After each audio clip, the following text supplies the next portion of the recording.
Some Hall of Fame debates feel like math class. Dale Murphy's feels like a courtroom drama, where the stat sheet is Exhibit A and the vibe of an era is Exhibit B, 2 MVP awards. A face of the franchise peak in Atlanta. A reputation so clean it squeaks. And yet, no plaque in Cooperstown. So Dale Murphy in or out? Let's argue it like baseball people do, with numbers, context, and just enough stubborn emotion to make the comment section combustible. The in case, Murphy's peak, was Hall of Fame loud. If the Hall were only about who was that dude in his time, Murphy would already have a speech written. What supporters point to, back-to-back National League Most Valuable Player awards in 1982 and 1983. The kind of hardware that usually puts you on a Cooperstown conveyor belt. An extended run as one of the National League's defining stars in the 1980s.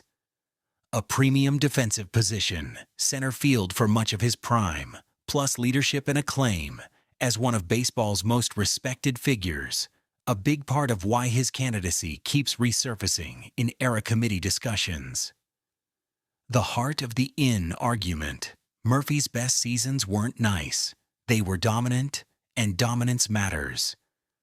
The Hall isn't only a museum of career totals, it's a museum of eras. And Murphy's peak is one of the brighter neon signs of early 80s NL baseball. The out case. The peak was real. The career shape is the problem. Here's the hard truth.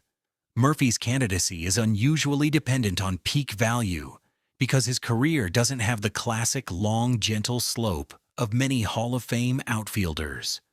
What skeptics point to, his Hall of Fame ballot history never gained the traction you'd expect for a two-time MVP. He didn't come close to the 75% threshold during his 15 years on that ballot. The era committee process is tough and crowded, and Murphy has repeatedly landed in that brutal zone. Respected, discussed, but not enough check marks when the room votes. The heart of the OUT argument. The Hall likes careers that look like a hardcover novel, not a brilliant short story. Murphy's resume, to some voters, reads more like unforgettable middle chapters, but not enough pages. Our verdict, in. But as a committee-style selection, not a slam dunk. If you're asking me to bang the gavel, Dale Murphy belongs in the Hall of Fame.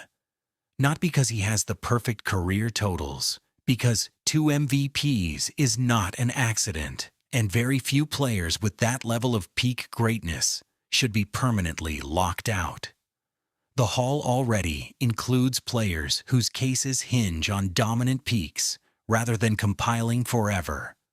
Murphy's prime is historically meaningful, and the Hall is supposed to preserve exactly that.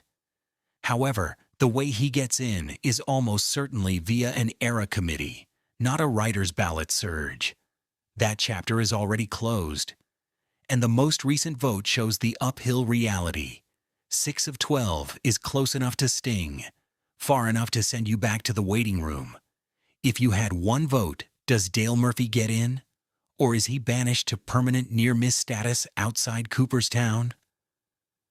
Thank you for listening. Join Great Baseball Moments for its next installment of Hall of Fame, In or Out.